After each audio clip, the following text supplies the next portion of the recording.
सभी को नमस्कार। कैसे हैं आप सब? रक्षाबंधन की हार्दिक शुभकामनाएं सभी को।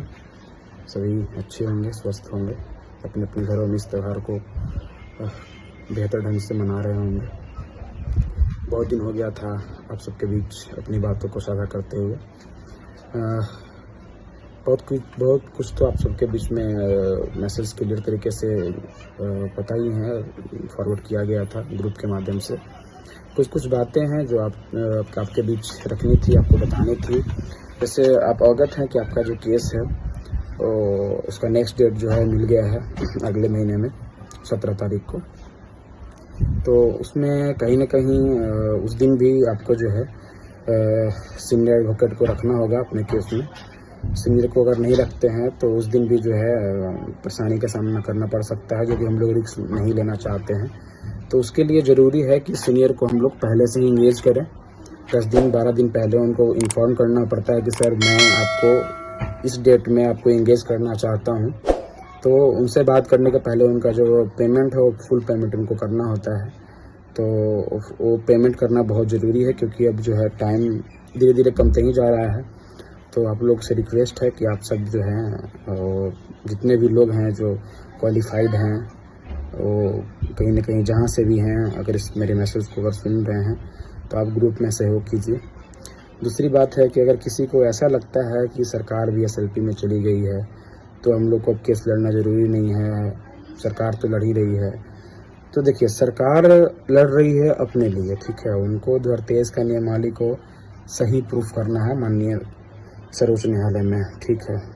जो भी कर रही हैं वो हमारे हक में सही ही होगा, इसमें कोई डाउट नहीं है।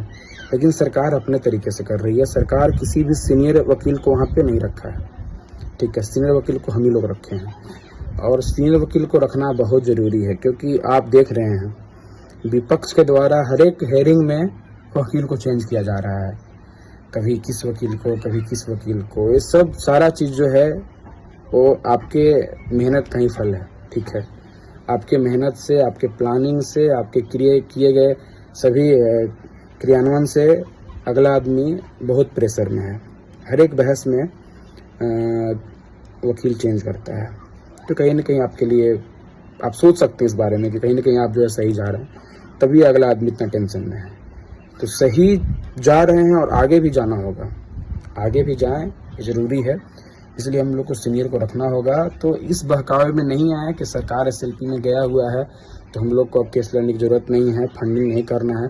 सरकार गई हुई है, सरकार फॉर्मेलिटी में SLP की है, और अपने जो है नियमावली है 2023 को, उसको बताने के लिए की है कि इसमें क्यों किया गया है, क्या है।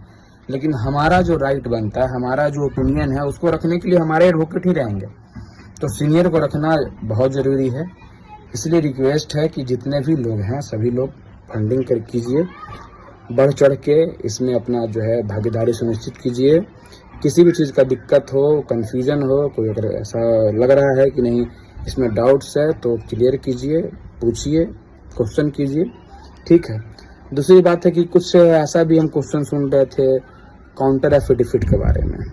तो देखिए, न्यायालय, कोर्ट, ये सब जो है इसमें काउंटर एफिडेविट का सिर्फ इतना ही मतलब है कि आप कोई अगर पॉइंट रखे हैं न्यायालय के सामने, तो जिसको रिस्पोंडेंट बनाए हैं, अगला व्यक्ति कोई रिस्पोंडेंट है, तो आपका पॉइंट का प्रति उत्तर उनको देना होता है। जो SLP हम किए हैं, SLP में जो पॉइंट दिए हैं, जो हम जिस चीज़ पे हम चैलेंज किए हैं, तो उस चैलेंज के बारे में उनको जो है काउंटर एफिडेविट देना पड़ेगा कि इसमें कितना जो है, क्या है, किस तरीके से उनको हमारी बातों को ये किया गया है, उसके बारे में उनको बताना होगा काउंटर एफिडेविट के माध्यम से।